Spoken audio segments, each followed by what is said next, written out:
भक्तिन भागवती by जी का जो चरित्र है, वो एक बहुत बड़े राजा की पुत्री थी, राजकुमारी थी। बचपन से ही उनके घर में, उनके आंगन में, उनके परिवार के सभी लोग भगवान श्री कृष्ण की, श्री राधा रानी के भक्त थे।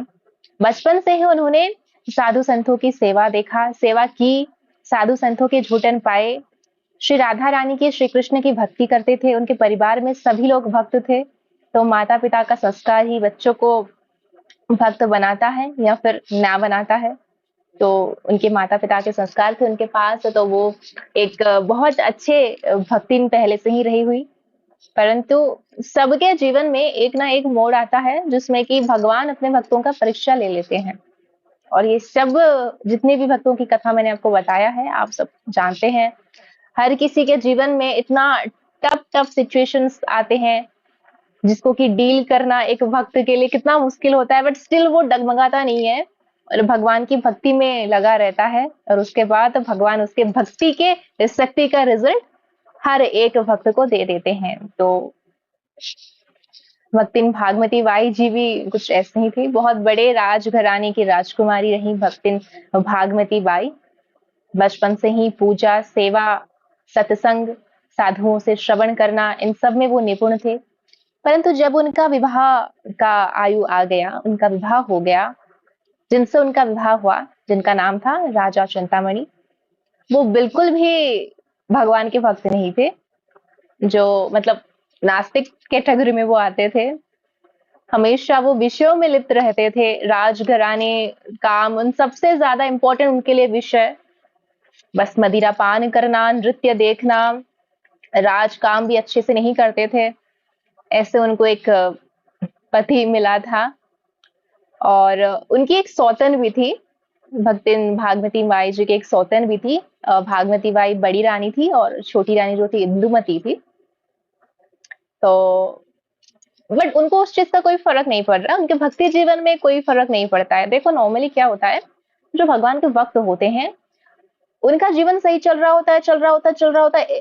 ऐसा नहीं कि सही चल रहा होता है, ऐसा ऐसा भी चल रहा होता है, पर बीच में एक ऐसा स्ट्रगल आ जाता है, एक ऐसा फेज एक भक्त को फेस करना पड़ता है कि उस वक्त सब लोगों का क्वेश्चन था, अरे इसे तो इतना भक्ति किया था, इसका तो बहुत अच्छा होना चाहिए था, गलत क्यों हो गया। ऐसा ऐसा सबके मन में क्वेश्चन आता है और अभी भी आ रहा होगा। तो भागवती बाई के साथ भी कुछ ऐसा ही हुआ था। उनको जो सौतन मिली थी वो सौतन भी अच्छी नहीं थी। छोटी रानी जो थी इंदुमती बाई, वो भी अच्छी नहीं थी और उनके पति वो भी बिल्कुल अच्छे नहीं थे।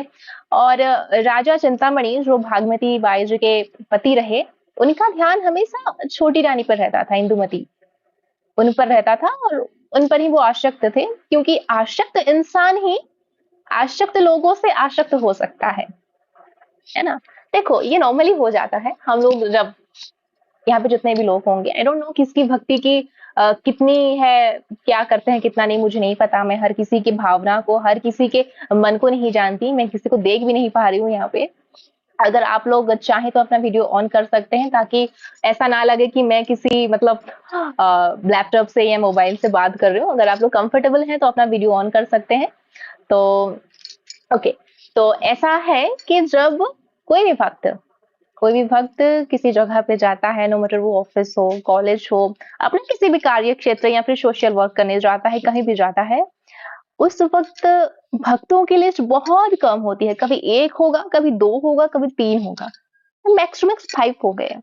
ऐसा नहीं होता है कि बहुत ज्यादा भक्त आपको एक जगह पे मिल जाए, परंतु बहुत सारे गलत लोग, बहुत सारे मवाली, बहुत सारे गुंडा, बहुत सारे लाइक नॉन वेजिटेरियन, बहुत सारे जो ड्रिंक करते हैं, शराबी, बहुत सारे ऐसे ऐसे लोग आपको मिल जाते हैं उस टाइम पे, है ना।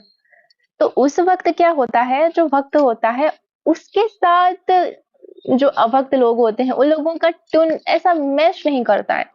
भक्त हमेशा अकेला ही रह जाता है। जो शराबी होता है, जो मतलब गलत इंसान होता है, वो आकर किसी एक अच्छे इंसान के साथ बैठ ही नहीं सकता। उसका तो ट्यून में उसका ऑरा उसको सपोर्ट करेगा ही नहीं, उसको बस गंदगी ही पसंद आएगी। तो उसने अपना एक बिग कम्युनिटी बना लिया है, जो गलत इंसान है अपना एक बिग कम्युनिटी बना दिया। उसी तरह जो अच्छा इंसान होता है वो गलत लोगों के साथ बातचीत नहीं कर पाता, वो गलत लोगों से दूर रहता है, क्योंकि अगर वो गलत लोगों के साथ बातचीत करे, उनके साथ संगति करे, तो सबसे पहले इफेक्ट पड़ेगा उसके भक्ति के ऊपर, उसका भक्ति खराब होगा। और जो भक्त होता है, जो भगवान का सच्चा सेवक होता है, जो अच्छा इंसान होता है, उसका मन बिल्कुल भी नहीं है किसी भी दुष्ट की वजह से अपनी भक्ति को, अपने सद्गुण को शेयर करे, नहीं होता है। इसी वजह से जितना भी आप लोग देख लेना, भक्त जो होते हैं, अच्छे लोग होते हैं, उनकी कैटेगरी 100% में से 20, 30, 25 इतनी कैटेगरी होती है। और जो गलत शराबी मवाली पॉप वॉप जाने वाले, उनका कैटेगरी इतना बड़ा होता है। तो इसका मतलब कभी भी कोई भी भक्त ये ना समझे कि हम लोग सीमित हैं, हम लोगों का जो कैटेगरी है वो इतना ही है, इसके वजह से हम लोग गलत हैं, हम लोगों को भक्ति छोड़ देनी चाहिए, हम लोगों को अच्छा काम करना छोड़ देना चाहिए। लेकिन प्लीज ऐसा कोई मत सोचिए, क्योंकि इतिहास गवाह है, पांडव 5 लोग थे, परंतु वो धर्म में थे और उनके साथ भगवान थे। और कौरव 100 लोग थे, परंतु वो अधर्म में थे और भगवान के विरुद्ध थे। तो ये इतिहास गवाह है, जो सच्चे और अच्छे होते हैं उनका लिमिट इतना छोटा सा हो जाता है। उसी प्रकार रानी भागमती बाई के साथ बिल्कुल वही हुआ था। एक तरफ थे राजा और इंदुमती, इंदुमती देवी, और दूसरी तरफ थे वो अकेली। उनका किसी के साथ कोई स्पर्धा नहीं, उनका किसी के साथ कोई युद्ध नहीं, वो बस भगवान श्री कृष्ण, श्री राधा रानी के भक्ति में लीन उनकी सेवा पूजा करती रहती थी। और उनको कोई मतलब नहीं है संसार से, क्या मतलब है, राजा आए गए, वो विलास में लिप्त है, कोई बात नहीं। उन्होंने किसी के दुर्गुण को, किसी के गलत व्यवहार को अपने जीवन में हावी होने नहीं दिया। उन्होंने सब कुछ स्वीकार किया, परंतु सबसे ज्यादा भगवान की भक्ति को, भगवान की सेवा को स्वीकार किया।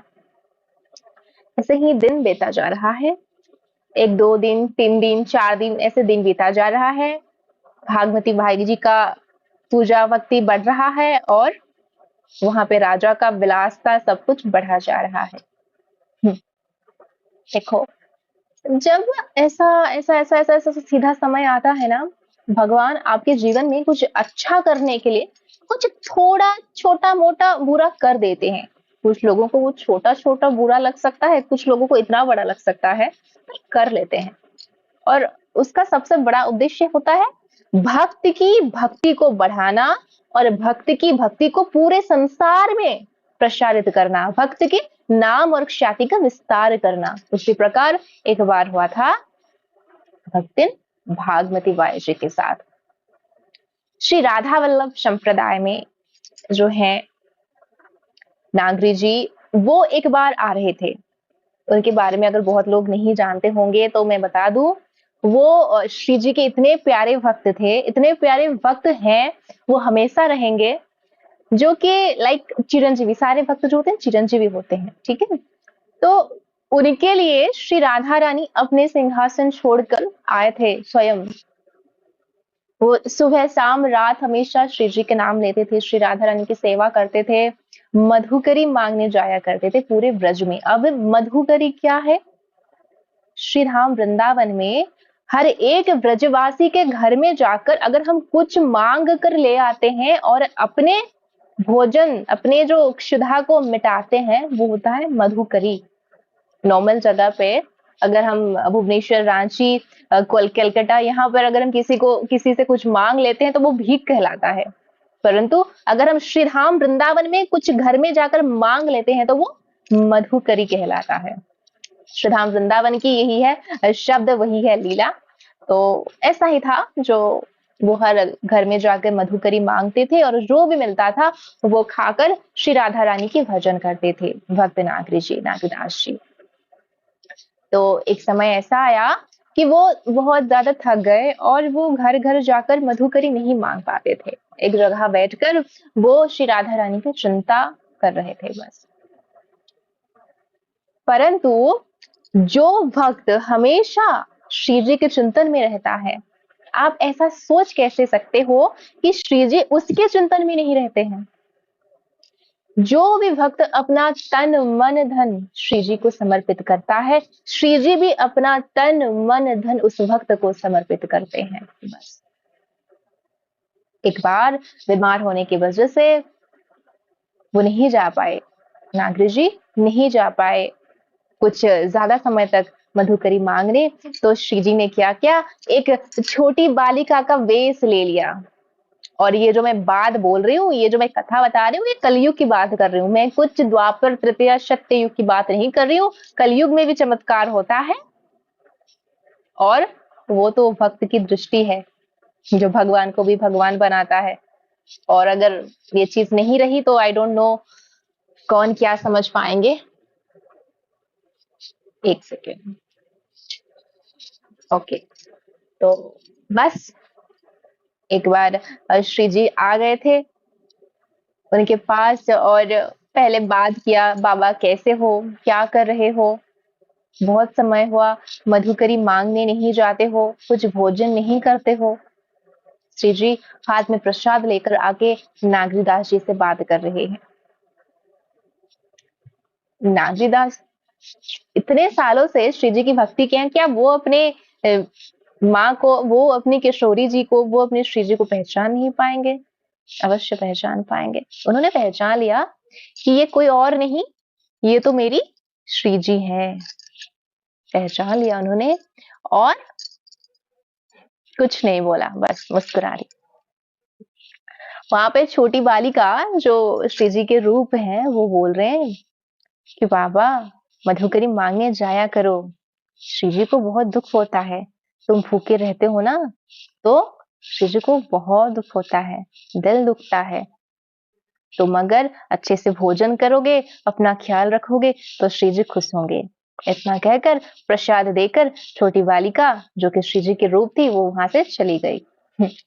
सब कुछ जानते हुए बाबा ने दोबारा, रविदास जी ने दोबारा से मधुकरी मांगने जाना आरंभ कर दिया, क्योंकि वो नहीं चाहते थे कि उनके वजह से श्री जी को बार बार सिंहासन से उठकर इधर आना पड़े और उनको दुख हो। भक्त अपनों से ज्यादा, खुद से ज्यादा भगवान के बारे में सोचते हैं, इसीलिए तो वो भक्त कहलाते हैं। तो वही नागरीदास जी उस राज्य में भ्रमण कर रहे थे, श्री राधा रानी का नाम लेते लेते। श्री राधा वल्लभ श्री हरिवंश, श्री राधा वल्लभ श्री हरिवंश, इस नाम को जपते जपते जपते जपते वो उस राज्य में भ्रमण कर रहे थे। और भागमती बाई जी की दासी के कान में वो शब्द आ गए, और वहां पे जो जितना पता चल जाता है, राजघरानों को पता चल जाता है, कोई साधु संत आते हैं तो पता चल जाता है। तो दासी जाकर भागमती बाई जी को ये संदेश देती है कि महारानी, हमारे राज्य में एक बहुत बड़े साधु आए हैं, एक बहुत बड़े संत आए हैं, जिनके मुख से निरंतर श्री जी का नाम निकल रहा है। वो भाव में विभल होकर हमेशा श्री जी का नाम लेते हैं।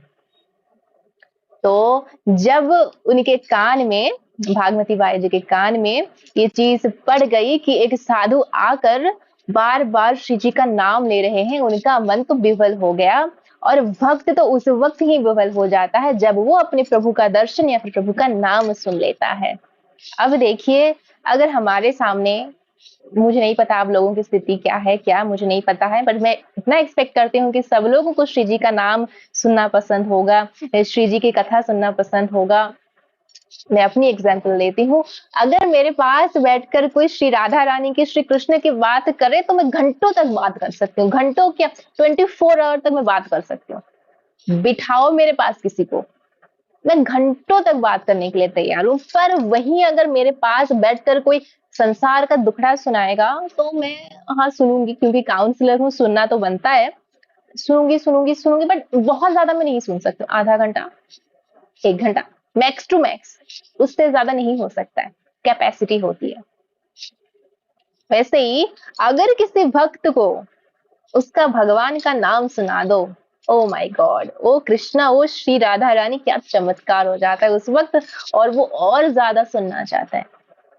ऐसा ही हुआ था, बिल्कुल ऐसा ही हुआ था भक्तिन भागमती बाई जी के साथ। उन्होंने दासी को आदेश दिया कि हे दासी, जो साधु श्री जी के नाम लेकर भ्रमण कर रहे हैं, कृपा करके उससे उन साधु को सम्मान पूर्वक महल में लेकर आओ, उनको आमंत्रण करो, उनसे ये अनुरोध करो कि हमारी महारानी आपसे मिलना चाहती हैं। तो दासी जाकर उनसे निवेदन करती है, नागदास जी से निवेदन करती है कि आप चलिए महाराज, आपसे हमारी महारानी मिलना चाहती हैं। तो संत तो होते हैं कृपालु, वो आ जाते हैं महारानी के पास और महारानी उनको देखकर उनके आदर सत्कार करती है, उनके लिए भोजन का आयोजन करती है, उनके चरण धोती है, जो भी सेवा करना चाहिए एक साधु का वो बिल्कुल वैसे ही करती हैं। और जब नागरीदास जी की स्थिति वो बार बार देख रहे हैं, उनके मन में जिज्ञासा होती है कि वो इस स्थिति तक कैसे पहुंचे। तो बहुत विनम्र भाव से भक्तिन भागवती बाई जी ने प्रश्न किया नागरीदास जी से। भक्तिन भागवती बाई जी ने बहुत विनम्र शब्द में से पूछा कि हे महाराज, मुझे बताइए, आप तो इतने बड़े साधु हैं, आप तो हर वक्त श्री जी का नाम अपने मुख से ले रहे हैं, आप मुझे कृपा करके बताइए कि मैं किस प्रकार आपके जैसे स्थिति में आ सकती हूँ, कैसे मैं श्री जी की ऐसी भक्ति कर सकती हूँ ताकि मुझे संसार की कोई बात पीड़ा ना दे। मैं श्री जी का अनन्य भक्त बनना चाहती हूँ, कृपा करके मेरी सहायता करिए, मुझे भी वो रस दे दीजिए जो रस अभी आप महसूस कर रहे हैं, मुझे भी ये प्रेमा भक्ति प्रदान करिए। भक्तिन भागवती बाई जी ने अपनी इच्छा नागरीदास जी के सामने रख दिया और भक्त तो होते ही भक्ति देने वाले, उन्होंने बोला अवश्य, परंतु इस स्थान में, इस मार्ग में जो भी आता है सावधान हो जाओ, वो मुक्ति की भी आशा नहीं करता, उसको मुक्ति की भी चाहत नहीं होनी चाहिए, वो बस जन्म जन्म हर जन्म पे श्री जी के शरणापन्न होना चाहिए, उसके मन में, उसके तन में श्री राधा वल्लभ श्री हरिवंश के लिए अनन्य भक्ति होनी चाहिए। वो चाहे स्वर्ग में रहे, नर्क में रहे, गोलोक में रहे या निकुंज में रहे, हर जगह पे वो अपने तन मन और हर क्षण श्री जी को अपने समीप पाने की चेष्टा करे। ये है हमारा मार्ग। अगर आपको कोई दिक्कत नहीं महारानी, तो आप मेरे साथ श्री ब्रजधाम, श्री वृंदावन धाम चलकर इस मार्ग से दीक्षित हो सकते हैं। तो बिना सोचे महारानी ने, भक्तिन भागवती बाई जी ने हाँ बोल दिया और वो बिना विलंब करे नागरीदास जी के साथ वृंदावन धाम चले गए। वृंदावन जाने के बाद नागरीदास जी ने उनको वृंदावन की सेवा करवाई, छोटे छोटे बालिका जो ब्रज में थे सबकी सेवा करवाई, सबको श्रृंगार दिलवाए, सबको भोजन दिलवाए, क्योंकि वो महारानी थे ना, उनका ऐश्वर्य भाव रहता था। तो ऐश्वर्य भाव को कम करने के लिए हर किसी को सेवा करनी पड़ती है, तो महारानी को पहले पूरे ब्रज धाम की सेवा करवाए, नंगे पैरों में हर जगह पे मधुकरी मांगने के लिए भेजे, सेवा करवाए, जो जो करना चाहिए सब कुछ करवाया। उसके बाद जब महारानी का भाव संपूर्ण दिन हो गया, वो पूरी तरीके से दीन भाव में आ गए, तब वो दीक्षा के लिए प्रस्तुत हो गए थे। उस वक्त फाइनली नागरीदास जी ने महारानी को लेकर ब्रज में श्री राधा वल्लभ संप्रदाय में उनको दीक्षित करवाया और उनको आदेश दिया कि हमने इस संप्रदाय में आपको जो जो भी शिक्षा मिला है, जो जो सिखाया है, उसको अपने जीवन में उतारिए, जो मंत्र मिला है उस मंत्र का जाप करिए और अभी आप अपने महल वापस जा सकते हैं, अभी आप श्री जी के अति निकट हो चुके हैं। ऐसा आज्ञा देकर भक्तिन भागवती बाई, जो महारानी से अभी भक्तिन भागवती बाई पर कंप्लीटली बन चुकी थी, उनको महल भेज दिया। महल आ गई, रिटर्न आ गई महारानी भागवती बाई, रिटर्न आ गई। तो उस वक्त तो बिना बोले वो चले गए थे वहां ब्रजधाम। तो महल का सिचुएशन भी ऐसा ऊपर नीचे ऐसा हो रहा था, और वैसे उनकी सौतन इंदुमती जी कान में भर भर कर राजा के उनको पूरा माइंड वॉश कर चुके थे। राजा बहुत गुस्से में कि मेरे को बिना बताए महारानी एक संत के साथ ब्रजधाम कैसे चली गई, उनको बहुत गुस्सा आ रहा है। और उसके बाद इंदुमती जी की कन्वर्सेशन उनको और ज्यादा क्रोधित कर रही है। तो जब महारानी भागवती बाई आकर महल में पहुंच गई, तो इंदुमती जी ने और ज्यादा थोड़ा सा उनको कुछ कुछ बोल दिया तो महाराज चाबुक लेकर आए, जैसे आप फोटो में देख पा रहे हैं, यहाँ पे स्क्रीन शेयर हुआ है, चाबुक लेकर आए और एक प्रहर तक, पूरे एक प्रहर तक वो कंटिन्यू भागमती बाई जी को मार रहे हैं चाबुक से, मार रहे, उनके पूरे शरीर से रक्त निकल रहा है, उनके पूरे शरीर में चिन्ह हो रहा है, परंतु महारानी रानी भागमती बाई एक शब्द भी ऊंचू नहीं कर रहे, बस उनके मन में उनके शब्द, उनका बस एक ही नाम ले रहा है, वो क्या है? राधा वल्लभ श्री हरिवंश, राधा वल्लभ श्री हरिवंश, राधा वल्लभ श्री हरिवंश, और कुछ नहीं, ऊंचू क्षमा मांगना, चिल्लाना चीखना कुछ भी नहीं, बस इतना। जितना वो मारे जा रहे, अगर हम होते ना, अब नॉर्मली सोचिए तो, मैं अपनी बात बोलूं, मैं क्यों किसी की एग्जाम्पल दूं, अपनी मैं बात बोलती हूँ, मेरी स्थिति भी, मैं माला कर रही होंगी, माला कर रही होंगी, माला कर रही होंगी, अगर चींटी ने काट लिया तो दर्द हो जाता है, नॉर्मली सबकी, हम लोग, हमारी स्थिति तो वैसे ही है ना, हम लोग कोई शुद्ध भक्त नहीं है, तो दर्द होता है, परंतु उस भक्त की स्थिति को समझिए, जिनको चाबुक से मार पड़ रहा है, वो भी महाराज से, अगर महाराज मार रहे हैं चाबुक से, वो कितना लाइक सोच कर कोई वो डर जाएगा, पर फिर भी वो ऊंचू कुछ नहीं कर रहे, ना अश्रु निकल रहा है, ना प्रतिरोध कर रहे हैं, कुछ नहीं, बस नाम जाप कर रहे हैं, श्री राधा वल्लभ श्री हरिवंश, श्री राधा वल्लभ श्री हरिवंश, उनके नाम से पूरा महल गूंज रहा है, भक्ति से हर जगह से सुनाई दे रहा है, श्री राधा वल्लभ श्री हरिवंश। मार मार के राजा भी थक गए, मार मार के राजा का हाथ भी कांप गया, वो चाबुक ऐसे रख दिए, वो मार मार के चाबुक से थक गए, परंतु मार खाते खाते भक्तिन भागमती बाई बिल्कुल नहीं थके, क्योंकि उनके मुख में किनका नाम था? श्री राधा वल्लभ श्री हरिवंश, श्री राधा रानी का, श्री हरिवंश महाप्रभु का उनका नाम था। तो वो कैसे, और पता है ना, रोए भक्त तो कैसे भगवन अपने आप पे काबू पाए, होकर भक्त के दुख में दुखिया, प्रभु की मूरत नीर बहाए, प्रभु की मूरत नीर बहाए। मार बस उनको पड़ रहा था, किंतु वो उन पर नहीं, वो तो प्रभु के हृदय पर पड़ रहा था, क्योंकि भगवान के भक्त तो भगवान के हृदय में ही वास करते हैं। बिल्कुल ऐसा कोई मत सोचिए, कोई मत सोचिए कि आप किसी भी भक्त का हृदय दुखाए हो, किसी भी भक्त को शारीरिक या मानसिक रूप से कष्ट दिए हो, पीड़ा दिए हो, और आप आराम से बैठ जाओगे, नो, कभी नहीं होगा, कभी नहीं हो सकता।